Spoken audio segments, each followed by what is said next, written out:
Hello and welcome to Brokenomics, and in this episode we're going to be looking at rent controls. And the reason we started to look at this one is because, Sadiq Khan has been pushing for them again. He tends to push for them whenever he feels that his popularity is slipping and it's time to look at it again, but he's hardly the only one to do so.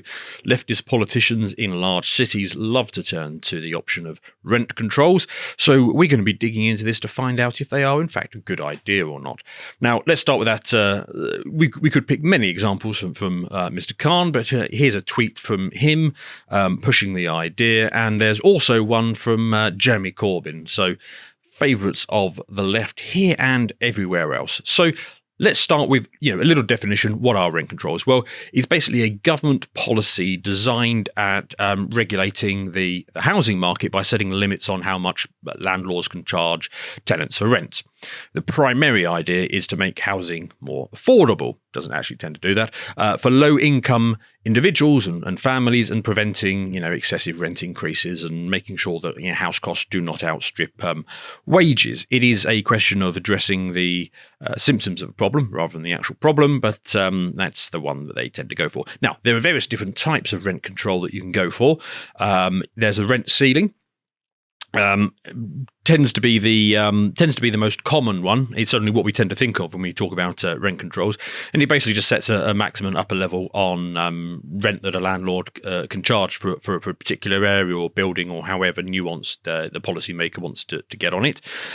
There are rent stabilisation is another form where you can increase the rent subject to a certain amount at certain times. So the idea here is to strike a balance between increasing rents over time, so there's a reflection of inflation, but trying to slow that down.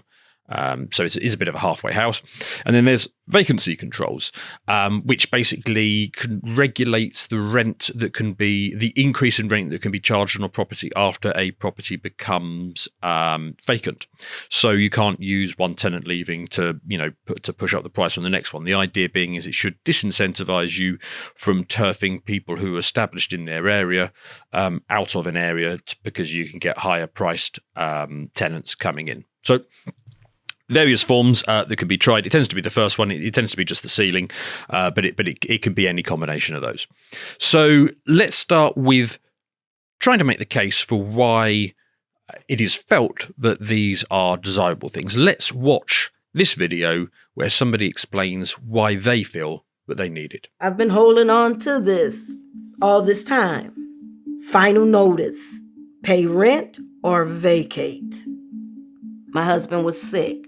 We had 7 wonderful years, together, but he got cancer, and it spread it from his back to his lung, and he passed away from 4th stage lung cancer.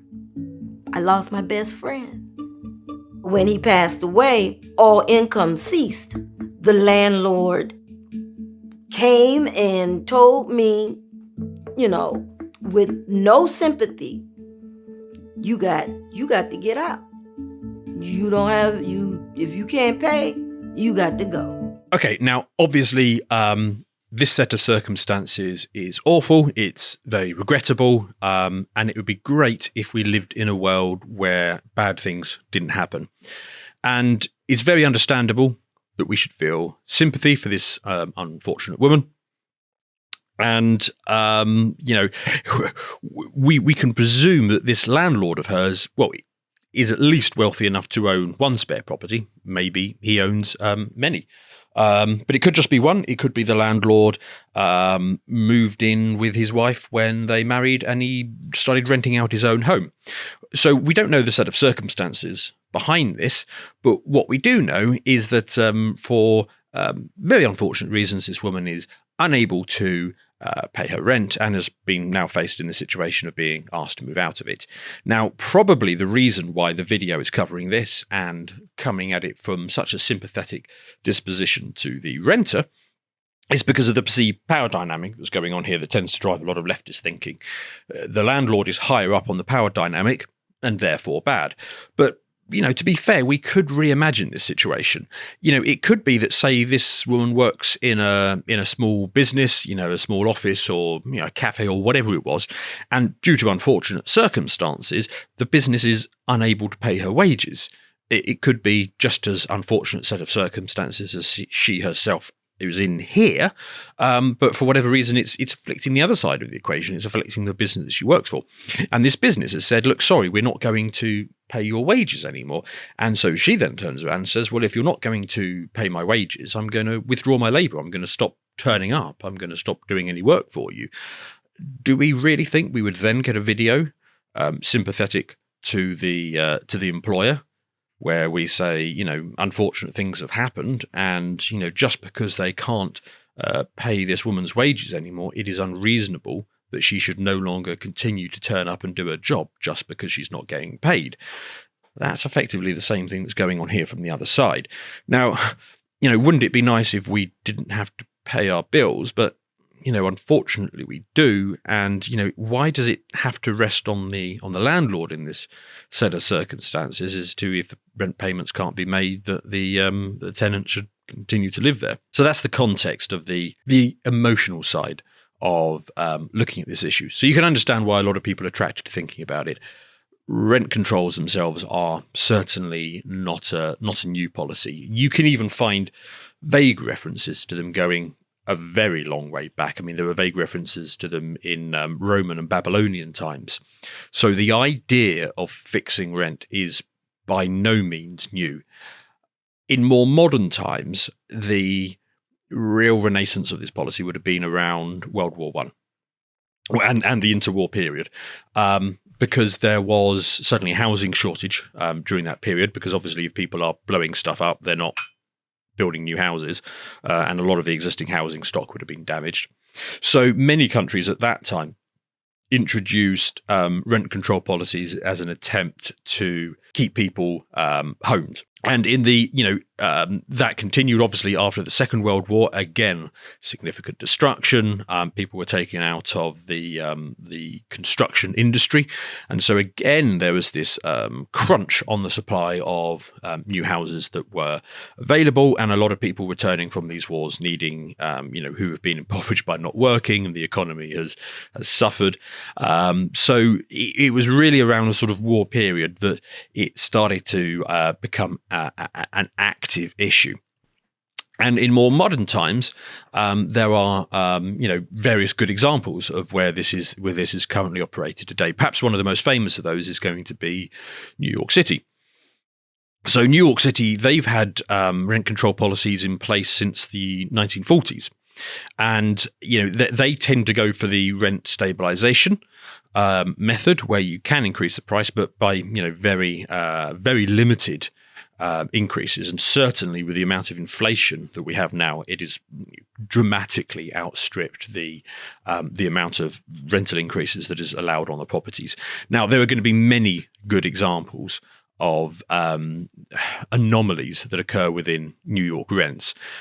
Let's have a look at this article. So this article from the New York Post is talking about, where is it? So this is a West Village townhouse that has gone on the market for $11 million. This is a few years old, this article, but it makes the point nicely. And it comes with two rent-regulated tenants in there, and they have some of the cheapest rents. So apparently one of these tenants is paying $127 a month for 1,000 square foot, fourth floor apartment inside this townhouse, and another one pays $627 a month, up from $615 a month in 2011. Now let's just take a quick look at some of the pictures. Let's click through here. As you can see, this place is pretty remarkable. An apartment like that in a city in New York is clearly supposed to, with the market clearing rate, is going to be substantially higher than $600 a month, and very substantially higher than the other one paying $127 a month. So these are some of the sort of bizarre situations you can get to. we're going to be coming back later to some of the effects that these policies can have. But I mean, I remember examples just from sort of film and media, because obviously New York appears quite heavily in these examples of, people who will move out of an area, move out of New York, but they keep their rent-controlled apartment just for the occasional weekend. Because, I mean, why wouldn't you? I mean, would you give up any of these places if you were paying, $100 a month for a place like that? I mean, clearly you're never going to give that up, apart from on pain of death. Indeed, there was a Seinfeld article, episode, I think it was, where he's trying to get a rent-controlled apartment. And he does it by scouring the obituaries and matching them up against a list of rent-controlled apartments. And that is genuinely something that people in New York do. They scour the obituaries to try and get a jump on any rent-controlled apartments that come up, because the deal is so incredibly attractive on them. Another modern-day example is going to be Berlin. So Berlin in 2020 implemented a rent freeze, and what they did is they prohibited rent increases on, I think it was anything that was built before 2014. Now, this is often a tactic that's done by people who put in place rent controls, because they understand that if you implement rent controls, if you do it on all properties, it just kills the construction market. Because why on earth would you invest many, many millions in developing a new block of apartments in a major city, with all the cost and regulation and hassle that comes with that, if you're going to be rent controlled on the other end of it? You simply would you'd kill all new construction. So typically they do this bifurcation where it's for on older properties. Let's have a look at this article here that gets into why these Berlin rent controls have been such a disaster. I'll read you from the article now. If populism on the right corrupts democracies, populism on the left ruins economies. Well, I disagree with a bit on the right, but anyway. For the latest evidence, take a look at the housing market in the German capital, Berlin. A year ago, a rent cap took effect in the city that was unprecedented in Germany. For all apartments built before 2014, rents were frozen at whatever they were on June 18th, 2019. Tenants in those units can also force landlords to lower rents defined as excessive. The right answer to that shortage would have been to increase supply. For instance, cutting the red tape in zoning and construction. Yes, absolutely. By contrast, as argued in 2019, Berlin's approach falls into the same logical trap as fixing any price. In food shortage, for example, regulating the price of bread only trades one expression of scarcity, high prices, for another, empty shelves. Yes, absolutely right. Unsurprisingly, rent controls have split Berlin housing into two distinct markets. The much larger one, consisting of all apartments built before 2014, which is now regulated, and the smaller, unregulated one in new buildings. As expected, rents in Berlin's regulated market plummeted in relative terms, but since the excess demand of apartment hunters have had to go elsewhere, rents in the unregulated market simultaneously started rising faster than in 13 other major cities. Newly built apartments, therefore, have become even more unaffordable for most people. And whenever somebody does move out, for example, move to another city, the landlord tends to sell the unit rather than reletting it. Because of course he would, because you're not going to accept constricted rents for however long it might be, when you can simply sell the unit and maybe a buyer can live there instead. So you tend to constrict the supply of new rental homes that come available.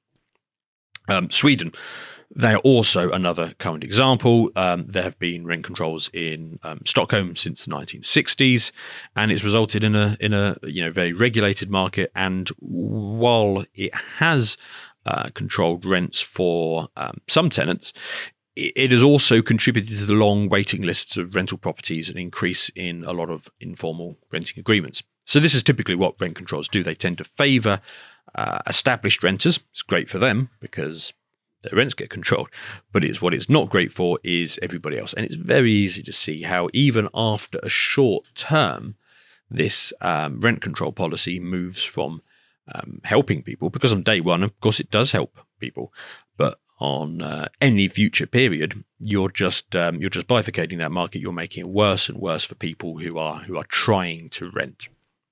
as well as, choking off that supply. But, nevertheless, let's look at the arguments. Let's try and give this one the best go that we can. Addressing affordability is obviously the main argument. They feel that rent control policies can help ensure that low-income families are not priced out of their homes, allowing them to continue to, live in areas where they've established networks and connections. So, I mean, you could think of this in terms of, the individual who has grown up in an area, and over the course of their life, maybe they're in their their 50s or 60s now, and they've always lived in a particular area, and they've always been a renter. If they were in a property that experienced high rental increases, they would be forced out of that and would have to leave an area that they are established in. The flip side of that, as we talked about, is that you won't get newer people being able to do that. So the youth who grew up in that area today, at some point, obviously they're going to have to fly the nest and they're going to have their own place, and well, they won't be able to because the market has already been locked up in favour of the established renter. So unless they can take over one of theirs, they're not going to do it. We started talking about Sadiq Khan. This is an idea that he's pushed for a long time. He hasn't actually implemented it, but this is Sadiq Khan making the case in his own words. So that's his take on it, and I'm sure you can see by now why he has talked about this idea more than done it, because I think even Sadiq understands that this is better politics than economics, and so he has been obviously reluctant to do it. But nevertheless, if there's an election in the looming, why not start talking about it again? The other thing that proponents of rent controls often talk about is it prevents the gentrification of neighbourhoods. This is the flip side of presumably white flight, which is the other no-no. White flight is, of course, when people tend to move into inner cities. White people tend to move into inner cities and bid up pricing. That is bad. White flight is when they leave, and that's bad. And gentrification is when they move in. So if you move in, that's bad, and if you move out, that's bad. But those are the arguments that are made. Right. Other arguments for it is protecting vulnerable populations, because it is often felt that landlords will take advantage of vulnerable populations who lack alternative options. Not really, no. Landlords are going to respond to market prices. To watch the full video, please become a premium member at lotuseaters.com.